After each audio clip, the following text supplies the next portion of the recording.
You know what they say, don't read the comments. Well, I read the comments. Welcome to Scarlett's Don't Read the Comments. And yes, I love reading people's comments. Sometimes I even reply or like the comment. Sometimes I completely ignore it. I have to admit, you can't read them all. But today we're going to look at a comment that was put on one of my recent videos dealing with Redeemed Zoomer's gazillion arguments that atheists make that I don't think are really atheist arguments. They come from everywhere. Not going to do a lot of blibbity blab at the beginning of this video. We're getting right down into the comment. So this person, Emery S. Williams, I hope I'm dividing that up correctly, 9190, writes, "That list you have there at the 2-minute 5-second mark is quite the straw man there. Also you say, quote, his version of Christianity. There is only one version of Christianity, and those who don't follow that path aren't Christians." You know, I see this Christian claim a lot of times out there that there's only one version of Christianity, and anybody who's not in that isn't a real Christian. You know, it's a lot of no true Scotsmaning. Now, I cannot decide who is and who isn't a Christian, but what I can say to Emery S. Williams here is there are a lot of denominations of Christianity. I mean, just do a Google search to see all the denominations, and guess what? They're different because they actually have different things going on in them. You can even look at a timetable of when things broke off of one another. And if you're really frisky, you can go on Etsy and get a Christian denominations family tree poster. And now this is just the denominations. This is just the splits that are official, that have a name to them. But individual Christians in these different denominations also have their own unique beliefs. They don't all subscribe to the same things. Who am I to say that they are not true Christians? I have no basis for what is a true Christian. And frankly, I have better things to do with my time, like make snarky videos, than decide what constitutes a real true Christian. Now, I didn't follow up with Emery S. because I just think that this is a lost cause. The times that I've had discussions like this, people say whatever, and this is correct and this isn't correct. But at the end of the day, I can't make that determination. So if somebody tells me that they're a Christian because they believe X, Y, and Z, I'm just going to accept it because ain't got time for more than that. All I will say to Emery S. is you should check out all of the different disagreements the various churches have about how you get to heaven, how you get to hell, does hell exist, what is life about. There are so many disagreements. And so in reality, there are probably more types of Christianity than there are cheeses in France. Just going on a limb, not really sure, because I don't even know how many cheeses in France there are. There are a lot though. And there are a lot of types of Christians, again, denominations, and then just individual variety within there. But what actually caught my attention in Emery S.'s comment was that my list is a straw man. So I thought I would take a look at the list of claims that I have there and see, is this really a straw man or is there some basis? And then you can let me know in the comments if you think it's a straw man, or we can flesh out some nuance or what have you. So let's get to that list. So here's my list of Christian claims that I kind of fleshed out after I looked at Redeemed Zoomer's video and said, what actually is an atheist responding to? Redeemed Zoomer is a Christian, so a lot of the claims that he brought up in his video about atheist arguments were responses specifically to Christian claims. Not 100%, some could have been for lots of different religions or theism in general, but there were quite a number that were Christian specific that had to do with the Christian Bible or Christianity in particular. And I will say this list of claims that I fleshed out here does not apply to every individual Christian. As we just showed back there a minute ago, there are a lot of versions of Christianity, and there is individual variety and variation across the denomination. So it's always a good idea to ask the person that you're talking to what they believe, what beliefs they subscribe to and why, and how all that coheres into a system that makes sense.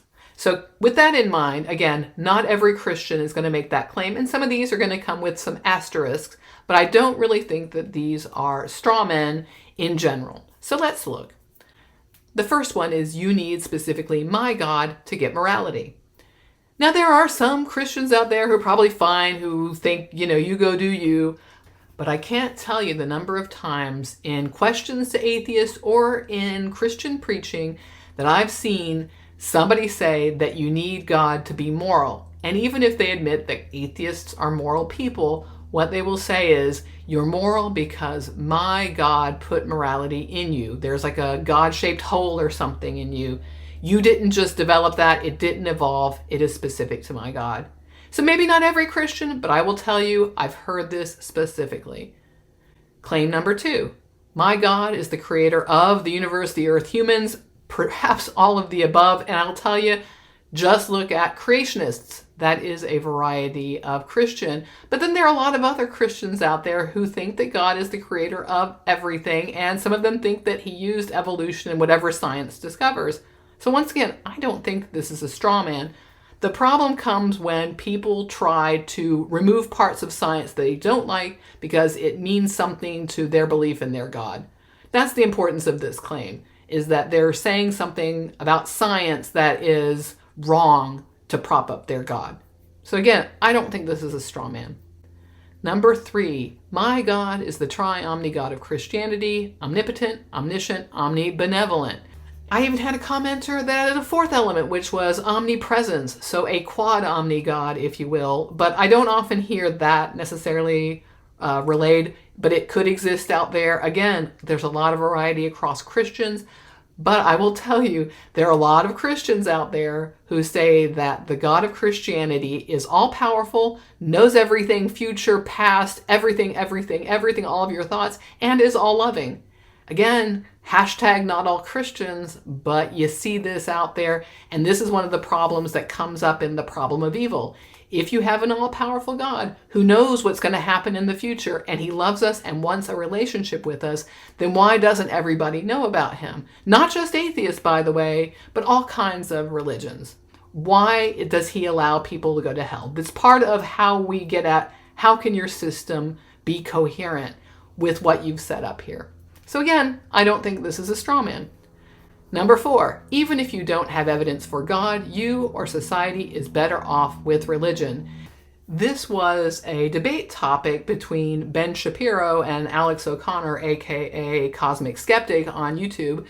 I just see this said all over the place, this notion that people are better if they believe in God or they have a religion because, I don't know, I guess it makes them more comfortable. They don't understand atheists. They don't understand how atheists live their life. But I promise you, I have heard this just in my own life, and I see it in all kinds of people and articles and just as a backdrop of things. So I don't think that this is a straw man. Claim number 5, the Christian Bible is the completely perfect message from my Omni God. So this has to come with a few asterisks because this completely perfect message often comes with, well, if you accept the apologetics, well, if you accept the explanations, well, if you accept this, or if you get rid of that. Somehow this can still be a perfect message, just completely perfect, and yet be imperfect. You see apologists do this all the time. Just look at the defense of slavery that's in the Bible where they try to spin this, well, it wasn't that bad or it was this or that, and they try to downplay things. They try to downplay events that look bad and upplay things that look good. I tell you, I see this all the time. I will grant you that there are a lot of Christians, and it is the way that I was raised, that say that this is not this perfect message because it relies on imperfect man to transmit it. And yet somehow we're supposed to still pick out the parts that are the perfect message in here. So this, I will grant you, it does come with some asterisks, but I promise you, I see this all over the place. Just look at creationists. And number 6, the belief I was born into is the correct one. And I don't know if that one needs any explaining. You don't even need this just for Christians, but I will tell you that a lot of Christians feel like they were born into the right belief because God loves them and that's all they need. Now, these are just a few Christian claims. There are a lot more out there. Let me know if you have any thoughts on these, or if you have your own that I missed. I would be happy to read that, and maybe you'll find it in another video soon. All right, since this is a comments video, we have kitty pics, and I have selected one little kitty pig of Alex and Carson who were napping together. It was kind of funny because although Alex is very big, we call him Alex the Chonk, he is a fraidy cat. And we had 2 people to lunch, and we were having a nice time in the kitchen, and he ran upstairs and sought comfort in the bed with his sister so that he would not be with those scary, scary guests. Carson likes the guest, but you know, she's like, I'm over it. She's an old lady now, so she was just napping. So it turned into a very cute picture. As always, thank you for watching. If you have any comments, put them in the comments below. And while you're down there, like, subscribe, and do all the YouTube stuff.